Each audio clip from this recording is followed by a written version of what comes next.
So, anyone who's been out in the world lately has heard of this book, 50 Shades of Grey, and if you know me, you might have heard about it from me because I have not stopped bemoaning this book since the day it came out. Everyone says to me, Nikki, you don't like this book because you're a Bible thumper. You've never read this book. The writing quality is fantastic. First of all, I've read fantastic books, and this isn't any of them. Second of all, I'll agree, being literate enough to read the Bible does make me predispositioned to hate garbage like this. But let's go on this, and I will read this book, 50 Shades of Grey, and I've read the first chapter now, and I have so much that I hate about it, I couldn't fit it in a status, so I made a video instead. Okay, so the first thing I hate about this book is this, yet again, overworked average Jane concept. Every romance book that's coming out these days has this average main character, which is fine. I understand the allure in trying to appeal to the average girl, making the readers think this could happen to me. But they go on to describe someone who's not average. By any standard, these are attractive people who would not have problems having a social life or a date were they not in this book. She's trying to make her big blue eyes sound like a bad thing. The things that she's describing as bad, no one considers bad. Brown hair, blue eyes. I mean, what did that start being like an omen or something? Because I know lots of extremely attractive brown hair, blue eyed people. I think half of the Victoria's Secret models are brown haired and blue eyed. That's not a bad thing. And it sounds like she's trying to portray it in a negative way to really reinforce this idea that I'm only an averagely attractive person. Furthermore, if we're going for a realistic college student here, this female college student that considers herself to be not that attractive, you're going to go for, the freshman 15 turned into the senior surge, or my hair could get done. I haven't had a decent haircut in about 3 years because I'm buying textbooks and such. That is your average everyday Jane, not this girl here who she's described. The next thing that I notice is that she's talking about her hair some more, just won't behave, recite this several times. I must not sleep with it wet. I must not sleep with it wet. My only option is to restrain my wayward hair in a ponytail and hope that I look semi-presentable. I'm assuming with this book that she was going for the whole, this could never happen to this girl, this is your average girl, and this whole kinky fantasy, is just so out of her league, and she learns to express herself in these new ways. For somebody who has never done this BDSM stuff, she's really just throwing around these terms like a boss. She was born to do this. I mean, at least that's the impression I've got from the first paragraph. Then we go on and she just complains. I mean, that's just pretty much the entirety of this first chapter.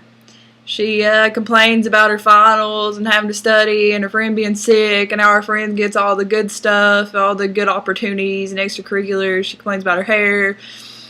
She complains about her car. She complains about going to this place. She complains about complaining. She just moans this whole first chapter. And, I've never experienced a more morose character. I mean, her life is just terrible. I mean, the only character I've ever seen that's this miserable in the first chapter would be Bella Swan. And we all know there's no relationship there, right? So, we go on.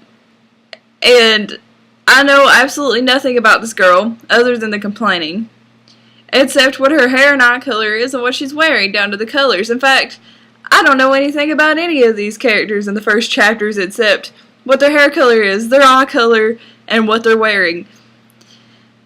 The next thing, when I'm reading this, I couldn't help but get this mental image of this, middle-aged woman sitting at her laptop, and she's got Chinese on the table, a copy of Twilight, and maybe The Notebook, a couple Nicholas Sparks books. And then in her other hand, she's got a thesaurus while she's watching porn and typing this in Microsoft Word. I mean, that's just, because the wordplay in this, big words do not make you a good writer. Okay, She's just thrown in all these words. One of the first things I noticed is that when she's describing the office building, she describes it as utilitarian. And that means practical, if I'm, not mistaken.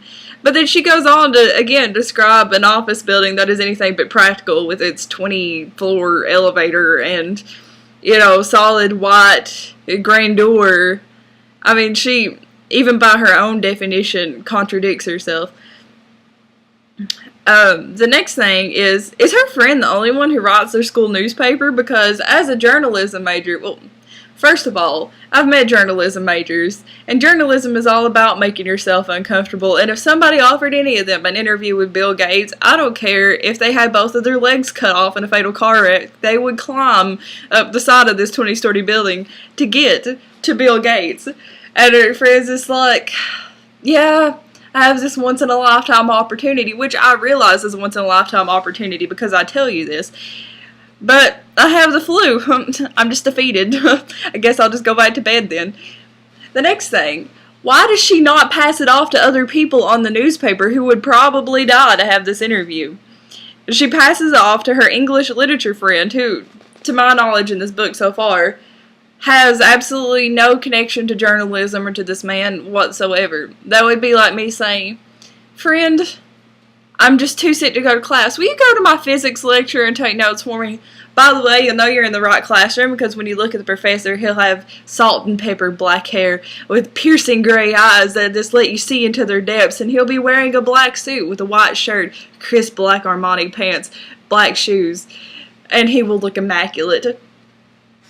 And the room will have white walls, white sandstone desk, which I'm still trying to imagine a sandstone desk. I'm not saying it doesn't happen, but I don't think I've seen these sandstone desks because I come from a place where, sandstone is just kind of out on the ground. It's pretty rough, and if you sand it, then it should turn into sand, right? I'm not saying it's not possible. I'm just, saying I've never witnessed a sandstone desk before, and I don't see how that is considered practical either, so that kind of, again, goes against her original description of this. It's also pretty convenient that her friend drives a Mercedes, and, she lets her borrow her multi-thousand-dollar car to get to this interview. Another thing is that, she didn't even take the courtesy to make this guy not look like Edward Cullen. She's just described Edward Cullen. In fact, even the names are like the same kind of names that are in Twilight. They're just a little unbelievable. I don't know any girl named Anastasia, but I'm sure there's a girl named Anastasia in the world. And what happened, everyone's crying about this 1% in Wall Street thing, and I don't really know what it's about. I don't really care, but for there to be so few rich people in the world, man, they sure end up in romance books with teenagers a lot. Let's see. She meets the guy, visitor. She's intimidated by the girl at the door. It's sad. Another young blonde woman. In fact, I'm going to go through here really quick, and I'm going to read her descriptions of everyone, and I'll let you guys tell me what you think is wrong with this. Okay, well, first she describes the main character. I can get down to it.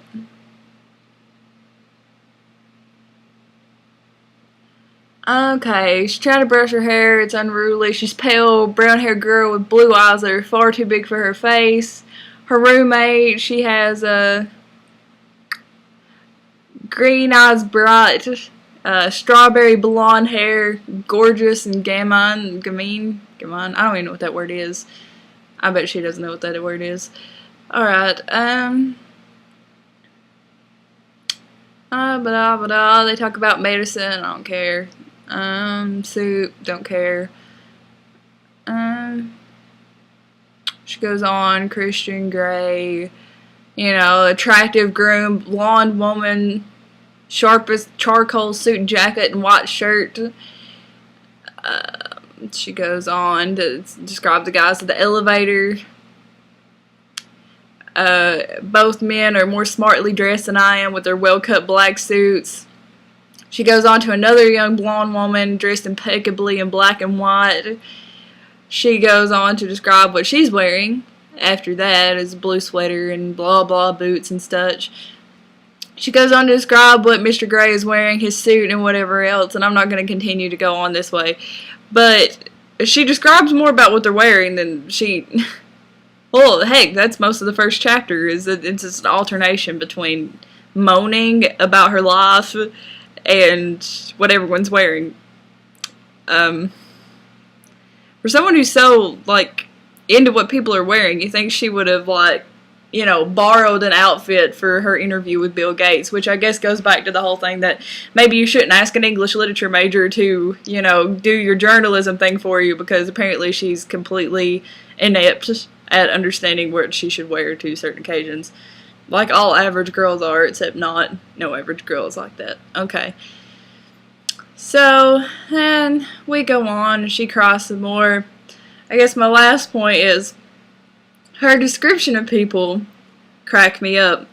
She says she's describing her friend here, her friend Kate, and she's already described her as gorgeous, and she's articulate, strong, persuasive, argumentative, and beautiful, and she's my dearest, dearest friend.